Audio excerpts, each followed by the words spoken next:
Hello, Seventh-day Ascendist children, to the Indigo children, to my insufferable brothers and sisters. Welcome to the unofficial Tool podcast Disgustipated, the show that goes elbow deep, overthinking, and analyzing Tool songs.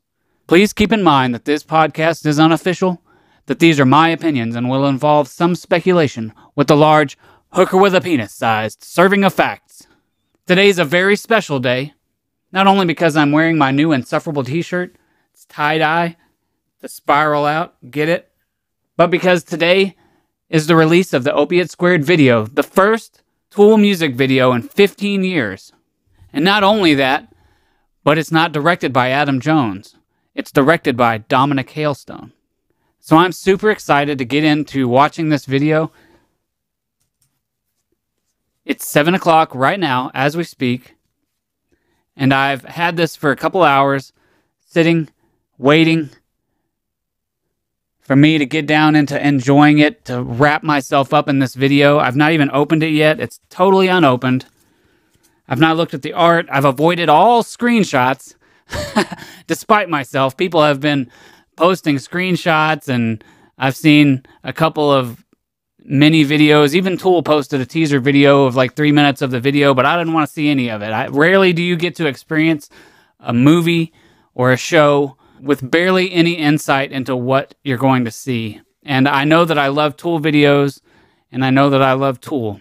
So I'm not going to be let down by this. I have no expectations going into it, but I know it's going to be amazing. That seems contradictory, but but I do know that it will be amazing because that's what Tool is.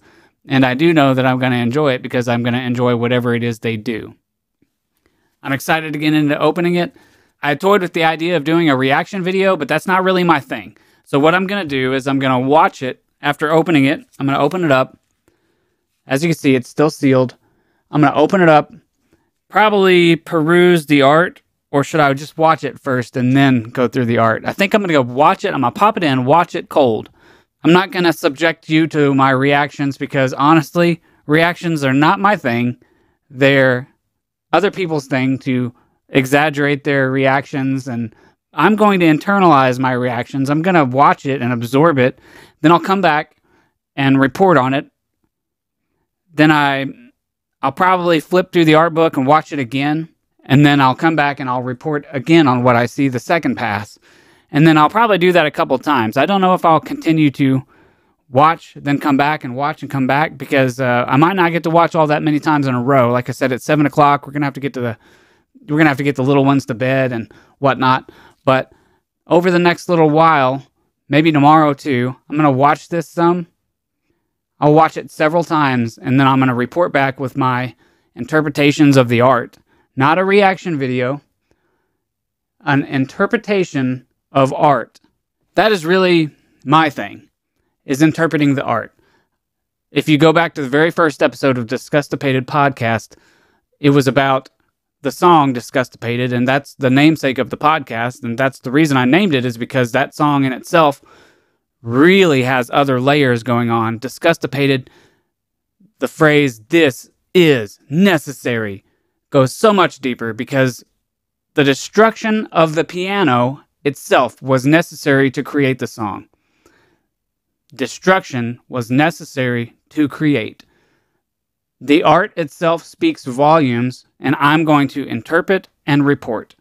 All right, so here it is, unopened, once again, RCA, which is interesting because they're unsigned, but I guess they recorded it while they were signed, so anyway, and then I know there's a commentary by somebody, I don't know who, but that's a surprise. I've tried to not look up all this stuff just so I can be surprised today, and that's what you're going to get, is my reactions the first time to everything. Not a reaction video, but my first reactions upon watching it, taking it in, and then coming back.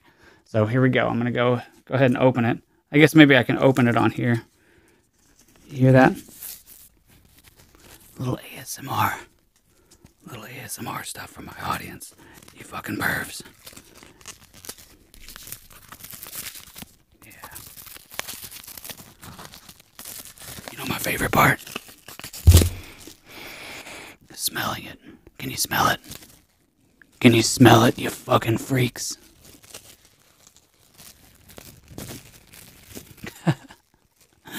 You guys ever seen ASMR videos? It's fucking ridiculous. But like people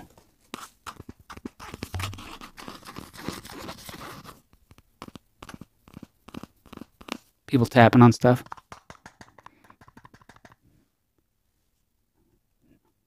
It's hollow. You probably can't hear it though. Sounds kind of like that. All right, here it is, opened. All right, so I'm gonna put the Blu-ray in. Like I said, I'm not gonna look at the art just yet. I'm gonna put the Blu-ray in, and then I'll come right back.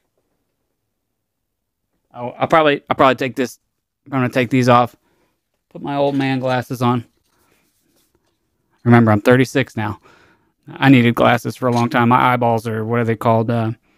Not cataracts. That's really old people shit.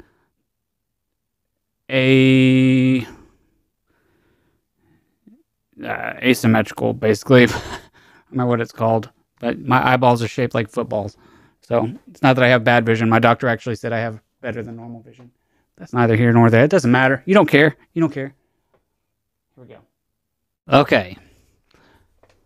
So this is going to be a spoiler-free review. It's not even a review. It's just my thoughts on the first watch. I watched it one time so far. I turned off the lights, and it was creepy as fuck.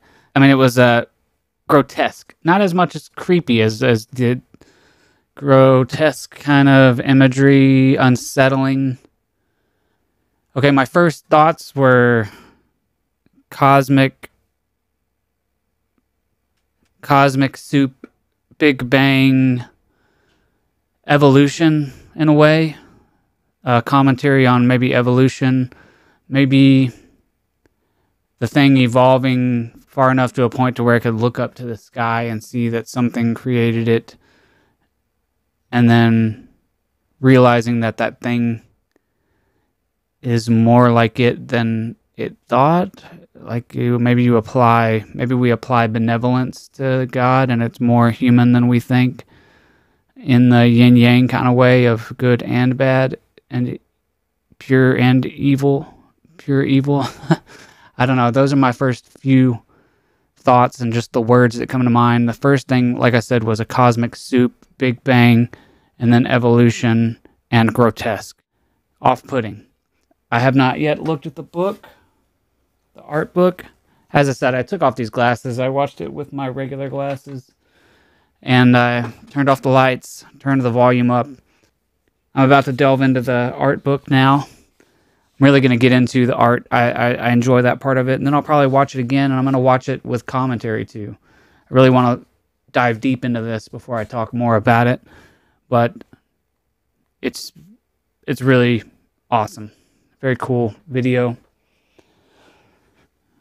I use the same adjectives a whole lot. Awesome. Very cool.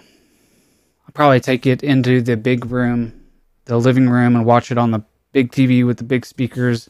It's really cool in here because it's up close in your face and you can take it in. But the sound is going to be better in there, and I'll get to experience it in full dark, even though it was dark in here. Anyway, that's going to be a whole nother experience. Now, I'm about to delve into the book of it. Here we go. All right, take two. My audio interface is messing up for some reason. Probably because I'm avoiding an update. Okay, so I've watched it probably 3, 4, 5. I've watched it, I think, 6 times now. Twice, maybe 3 times with the commentary, because it's pretty funny. It's hilarious, actually. The commentary is by 2 drag queens, Ben de la Creme and Jinx Monsoon. They're pretty hilarious. It's in the same vein as Tom with the Weather, the dick vein. They kind of bit my style a little bit, or maybe I bit their style. How about that? With the green screen in front of the video while they're doing the commentary. But they did a they did a reaction video better than any reaction video I could have done or anyone will do in the future. And it was kind of in the vein of Tom with the Weather. Matter of fact, they even said, "We are your weather girls" at the very beginning, which was ironic or synchronicity or coincidence. So after watching it several more times, I noticed there's evolution for sure. The guy has 7 fingers. The being has 7 fingers at first, and then later has 5. His face is constantly developing, and I keep saying he because I'm projecting, but it's the thing is constantly evolving, and then eventually looks up to its creator, or, you know, the sun created all life on this planet, or without the sun, there could be no life on this planet. So it's looking up at the light. Another thing is that the music starts right when the light shines. So like let there be light, and then the music begins. It's all dark. There's little pyramids, or it's trapezoids. Maybe it's the three-dimensional little towers. I haven't really figured out the significance of that yet. There's so many things that I could probably try to pick apart in the video, or you could project meaning onto, and honestly, I think I'm just going to have to sit with it for a while to see what pops out as meaning to me. After looking through the art book that comes with it, there's some pictures of the band recording this Opiate², and that was one of the most interesting things to me. I had already known that they recorded this at their loft. If you don't know anything about the Tool loft, which you likely do, the Tool loft is where every Tool song that has been written was written. They recorded it with Toshi Kasai at the loft. It was mixed by Evil Joe Barisi, but the significance of it being recorded at the loft, to me, says a lot about what they could potentially do in the future. They don't need to go to a studio. When I first listened to this recording, I marveled at the crispness of the guitars and how rich everything sounds. So they could realistically make a record sound as good as anything else they've done. Notwithstanding your favorite records, I'm just talking about the quality of the recording itself was phenomenal. So they could do that at the loft, which now they're not on a record label, so now they're not beholden to the opinions of somebody else, an investor that says, no, you got to go to a real studio to do it. They could actually record this at their loft. Danny recorded his band Volto at the loft, at the Tool loft. Another thing I wanted to mention, I noticed in the commentary track that they mentioned cataracts, which I had joked about cataracts before I ever watched the video. I thought that was a kind of funny synchronicity, and then I remembered what it was that I have is not cataracts, and which I knew that before, but I remember the word was astigmatism. It's just the asymmetrical shape of your eye.